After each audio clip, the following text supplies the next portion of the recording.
আপনাদেরকে একটা প্রশ্ন করি, আমি দ্য ইনজুডিং লিগ্যাসি অফ মুসলিম সিভিলাইজেশনের উপরে আলোচনা বেশি করি। আমি কেন বলি? বিজ্ঞান যত উন্নত হয়েছে, কোরআনের কাছে ভিক্ষার থলি নিয়ে দাঁড়িয়ে যাচ্ছে। আরেকটা উদাহরণ দেই, আপনারা সবাই অসুস্থ হলে হসপিটালে যান কি যান না? কে কে হসপিটালে যান না? হাত তোলেন। এই যে 2-3 জন উঠাইছে, এরা হসপিটালে যায় না, আসলে বুঝে নাই।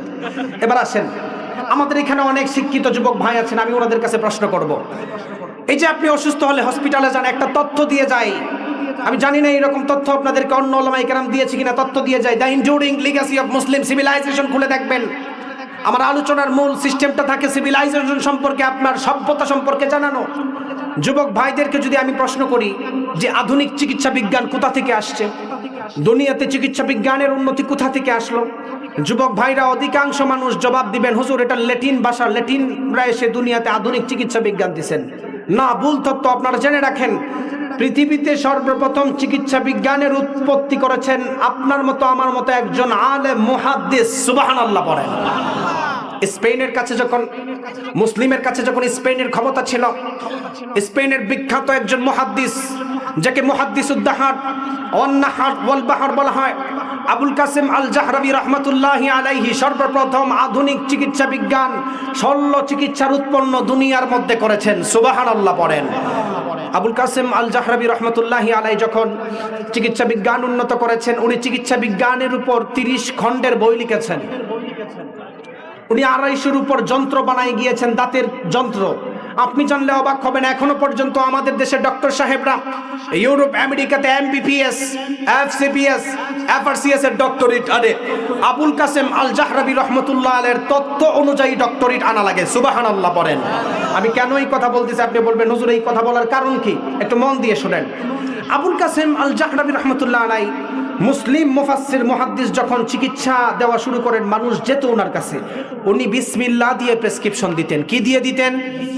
আরো জোরে বলেন, আরো জোরে বলেন, বিসমিল্লাহ। মুসলিম সভ্যতা ধ্বংস হওয়ার পরে, ল্যাটিনরা আসার পরে এটাকে চেঞ্জ করে দিয়েছেন। মুসলিম সভ্যতা ধ্বংস হওয়ার পরে ল্যাটিনরা প্রেসক্রিপশনের মধ্যে বিসমিল্লাহকে বাদ দিয়ে আরএক্স কে ঢুকায় দিয়েছেন। আরএক্স এর অন্যতম একটা মিনিং হচ্ছে, আপনারা হসপিটালে যাওয়ার পরে দেখবেন, কারোর যদি মাথা ব্যথা হয় মাথা ব্যথার ঔষধ দেয়, কারোর যদি কোমর ব্যথা হয় কোমর ব্যথার ঔষধ দেয়।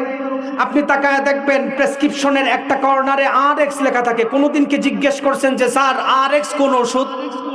জিজ্ঞেস করছেন কোনোদিন? জিজ্ঞেস করেন নাই। আপনি সচেতন না, আমি সচেতন না। আরএক্স এর অন্যতম একটা মিনিং হচ্ছে, গুগলে সার্চ করে দেখবেন, ওই জমানার মিশরীয় গ্রিক দেবীকে অনুসরণ করা, তাকে স্মরণ করা। তাদের একটা আকীদা ছিল, ওই জমানার মিশরীয় গ্রিক দেবীকে যারা বছরে একবার অনুসরণ করবে, মনে করবে, তার কাছে যাবে, তার আর কোনোদিন অসুস্থতা হবে না। নাউজুবিল্লাহ পড়েন। সুস্থতা দেওয়ার মালিক কে? অসুস্থতা দেওয়ার মালিক কে? আজকের এই লস্কর পাইকগাছার তাফসীরুল কোরআন মাহফিল থেকে আমার একটাই দাবি থাকবে, আমাদের বাংলাদেশের ডক্টর সাহেবরা যখন বাহিরের দেশে এমবিবিএস, এফসিপিএস, এফআরসিএস এর ডক্টরেট আনে, আজকের এই হাজারো মানুষের পক্ষ থেকে একটাই দাবি, আমরা আমাদের ঐতিহ্যকে ফিরিয়ে আনতে চাই। আবুল কাসেম আল জাহরাবি রহমতুল্লাহ আলাইহি সর্বপ্রথম যেইভাবে বিসমিল্লাহ দিয়ে প্রেসক্রিপশন দিয়েছেন, এখনো পর্যন্ত যদি কোনো মুসলিম ডাক্তার প্রেসক্রিপশন দিতে চায়, ইহুদি খ্রিস্টানদের চক্রান্ত আরএক্স কে বাদ দিয়ে বিসমিল্লাহ দিয়ে প্রেসক্রিপশন দেওয়া চায়। ঠিক কিনা বলেন?